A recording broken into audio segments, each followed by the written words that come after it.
আমি দেখিনি দু চোখে কভু সেই বুকু ফাটা চিৎকার। করুণ কাহিনী ব্রিটিশ বাহিনী কত করেছিল অত্যাচার, কত করেছিল অত্যাচার। আমি দেখিনি দু চোখে কভু সেই বুকু ফাটা চিৎকার। করুণ কাহিনী ব্রিটিশ বাহিনী কত করেছিল অত্যাচার, কত করেছিল অত্যাচার। আমি দেখিনি দু চোখে কভু। দেশের পতাকা ওড়াতে গিয়ে রক্তের স্রোত বয়ে যায়। হাল ছাড়েনি, যুদ্ধ থামেনি, লাখো লাখো প্রাণ যায়। অন্যায় সরেছে ন্যায়ের কাছে, ব্রিটিশ হয়েছে ছারখার, ব্রিটিশ হয়েছে ছারখার। আমি দেখিনি দু চোখে কভু সেই বুকু ফাটা চিৎকার। করুণ কাহিনী ব্রিটিশ বাহিনী কত করেছিল অত্যাচার, কত করেছিল অত্যাচার।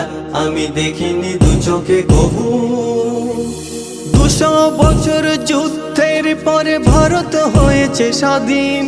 মহাত্মা গান্ধী প্রফুল্ল চাকিদের রক্তে রাঙানো জমিন। প্রাণ দিয়েছে আবুল কালাম ও গো মীর নিসার আলী, ও গো মীর নিসার আলী। আমি দেখিনি দু চোখে কভু সেই বুকু ফাটা চিৎকার। করুণ কাহিনী ব্রিটিশ বাহিনী কত করেছিল অত্যাচার, কত করেছিল অত্যাচার। আমি দেখিনি দু চোখে কভু। শহীদ ক্ষুদিরাম বাদল বিনয় মতুম গিনি হাজরা, ঝাঁপিয়ে পড়ে দেশের তরে বুক করিল ঝাঁঝরা।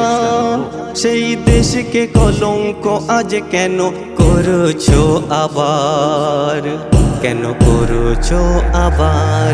আমি দেখিনি দু চোখে কভু সেই বুকু ফাটা চিৎকার।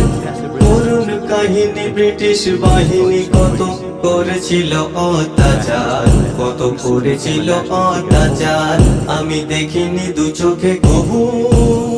62,000 আলেম সেদিন হয়েছিল বলিদান। সবার থেকে মুসলমানদের এদেশে বেশি অবদান। হাবিবুর রহমান লেখে কলমে এই ভারতবর্ষ আমার, এই ভারতবর্ষ সবার, এই ভারতবর্ষ আমার, এই ভারতবর্ষ সবার। আমি দেখিনি দু চোখে কভু সেই বুকু ফাটা চিৎকার। করুণ কাহিনী ব্রিটিশ বাহিনী কত করেছিল অত্যাচার, কত করেছিল অত্যাচার। আমি দেখিনি দু চোখে কভু।